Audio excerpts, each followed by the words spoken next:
Mary Kripabai ఛానల్కి స్వాగతం సుస్వాగతం. నా పేరు మేరీ కృపాబాయ్, కథా రచయిత్రిని. అయితే ఇప్పటికీ చాలా కథలు పబ్లిష్ అయినాయి, కొన్ని గ్రంథాలు వెలువరించడం జరిగింది. ఓకే, ప్రతిరోజు ఒక కథతో మేము ముందుకు వస్తున్నాను. అయితే ఈరోజు ప్రత్యేకించి ఒక కథ అని కాకుండా అసలు కథ యొక్క ప్రయోజనాలు ఏమిటి అనే కొన్ని విశేషాలు మాత్రం మీ ముందు ఉంచుతాను. చాలా చిన్నగా బ్రీఫ్గా చెప్పడం జరుగుతుంది. కథా ప్రయోజనాలు, చిన్న వీడియో. ఓకే, కథ అనగానే చాలా ఇంట్రెస్టింగ్గా ఉంటుంది. ఎవరికైనా కథ ఇష్టం లేని వాళ్ళు అంటూ ఎవరు ఉంటారు? చిన్న పిల్లల దగ్గర నుంచి పెద్దవాళ్ళ వరకు కథ అంటే చాలా ఇష్టం. కథ అంటే మనం కేవలం అదేదో కల్పించి చెప్పారు అని మాత్రం అనుకోకూడదు. అయితే ఎక్కడో చూసినవి, విన్నవి, తెలిసినవి అవి జనరల్గా కథల రూపంలో మన జీవిత ప్రాంగణాలని స్పర్శిస్తూ ఉంటాయి. నేను రాసిన కథలన్నీ కూడా 400 స్టోరీస్ పబ్లిష్ అయినాయి. అయితే కథలన్నీ కూడా నేను ఎక్కడో జరిగిన సంఘటన, మన చుట్టూ జరిగిన సంఘటన కానీ అలాగా కొన్ని సంఘటనలని మాత్రం తీసుకుని నేను కథలాగా డెవలప్ చేయడం జరిగింది.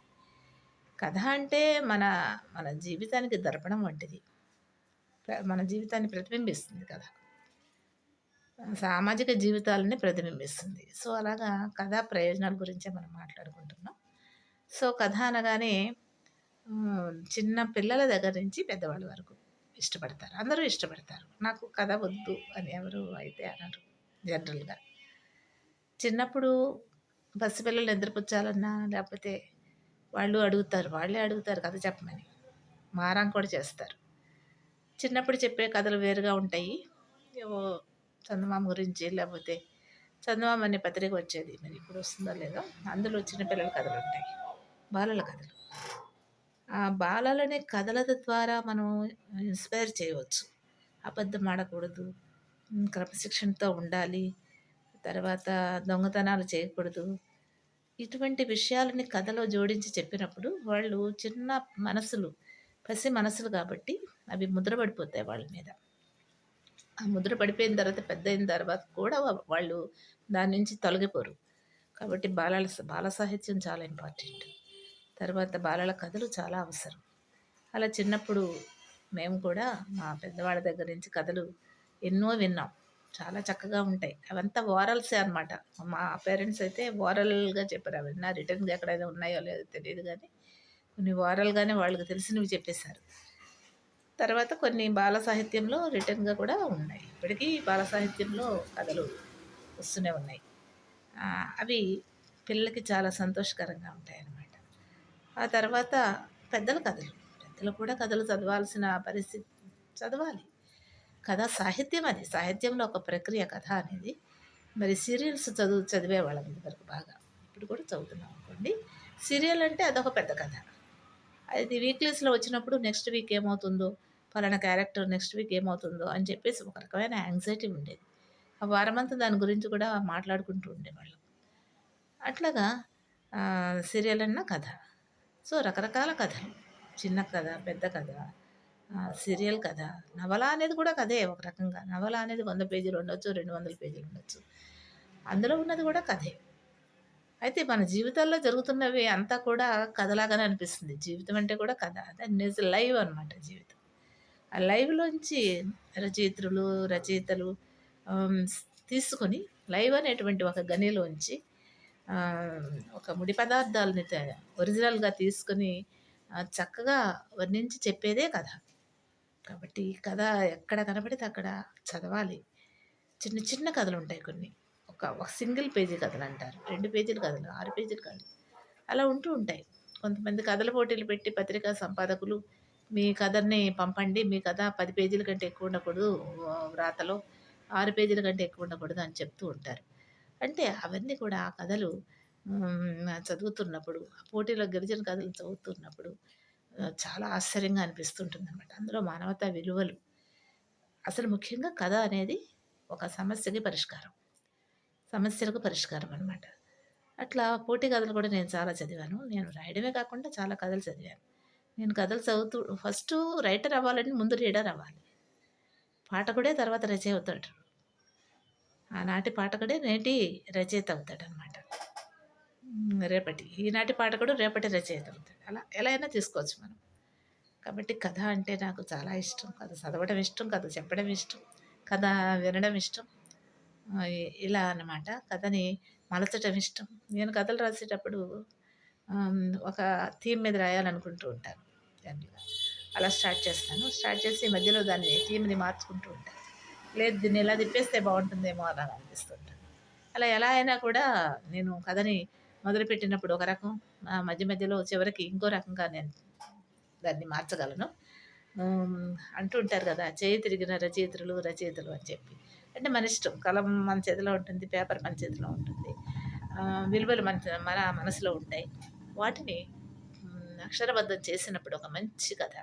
మంచి కథలు అనగానే 'గాలివాన', 'దిద్దుబాటు' ఇలాంటి కథలు మనకు గుర్తొస్తూ ఉంటాయి. ఎంత చక్కటి కథలు ఆనాడు రాసినటువంటి కథలు. ఒక ఒక ఫ్యామిలీని కొన్ని క్యారెక్టర్స్‌ని 'దిద్దుబాటు' అనేటువంటి కథ ద్వారా మలిచినటువంటి ఆ రచయిత. తర్వాత 'గాలివాన' అనేటువంటి కథలో మనకి గుండెను తట్టి లేపేటువంటి ఆహ్, ఆహ్, విలువైనటువంటి అక్షరబద్ధమైనటువంటి ఆ కథ. ఇలా ఎన్నో కథలు ఉన్నాయి చక్కగా.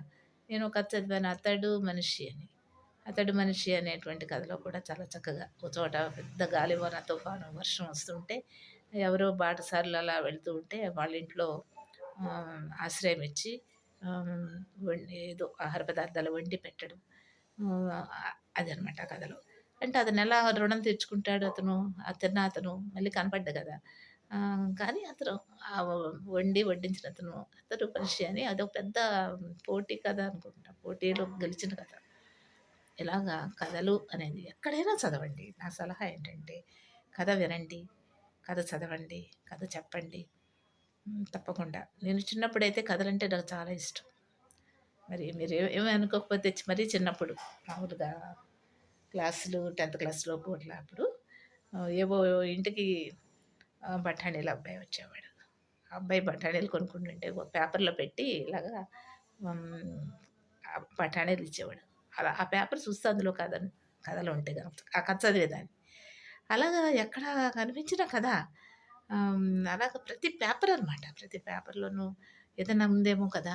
అని చెప్పేసి చదివేదాన్ని. బుక్స్ చదివేదాన్ని. వీక్లీస్, మంత్లీస్ అట్లా త్రైమాసిక పత్రికలు అన్నీ చదివేదాన్ని. Serials, novels. అలా చదువుతున్నప్పుడు నాకు అనిపించేది ఏంటంటే చిన్నప్పుడు ఇలా నేను కూడా రాయగలను కదా! అని అనిపించేది. అలా అనిపించినప్పుడు ఇంటర్మీడియేట్ చదివేటప్పుడు ఇంకా 'ఆంధ్రభూమి' ఇలాంటి బుక్స్ ఉన్నాయి కదా! బాగా మ్యాగజైన్స్ అవన్నీ చదివాను. డిగ్రీలో చదివాను. తర్వాత డిగ్రీ చదువుతున్నప్పుడు నేను కూడా ఇలా రాయగలను కదా! అని పదే పదే మనసులో అనిపిస్తుంది. ఎందుకంటే నా బ్రెయిన్‌లో ఉండేటువంటి ఆ భావోభావాలు అవన్నీ కూడా నేను పెట్టగలను పేపర్ మీద పెట్టగలను అని చెప్పి అనిపించి మొట్టమొదటిసారిగా 'మార్పు' అనేటువంటి ఒక కథ రాసి ఆంధ్రభూమికి పంపించినప్పుడు వెంటనే పబ్లిష్ అయ్యి ఆంధ్రభూమి వీక్లీ నాకు అడ్రస్‌కి పంపించారు. ఇంటి అడ్రస్‌కి. వెంటనే ఒక రెమ్యునరేషన్ కూడా చక్కటి రెమ్యునరేషన్ పంపించారు. సో, ఆనాటి నుంచి రచయిత్రినయ్యాను నేను. ఆ నైట్ అయితే నిద్ర పట్టలేదు నాకు. ఆ కథ ఆ విధంగా పబ్లిష్ అవ్వడం, బుక్ రావడం, రెమ్యునరేషన్ రావడం. సో, ఇలా రాసేయగలనయితే నేను అనుకుంటూ ఇప్పటికి 400 స్టోరీస్ రాయడం జరిగింది. కథ చదవండి. కథకి ఎన్నో ప్రయోజనాలుంటాయి. నేనేవో బ్రీఫ్‌గా చెప్పాను గానీ, కథకి ఎన్ని ప్రయోజనాలుంటాయో మనం అసలు ఏం చెప్పలేం.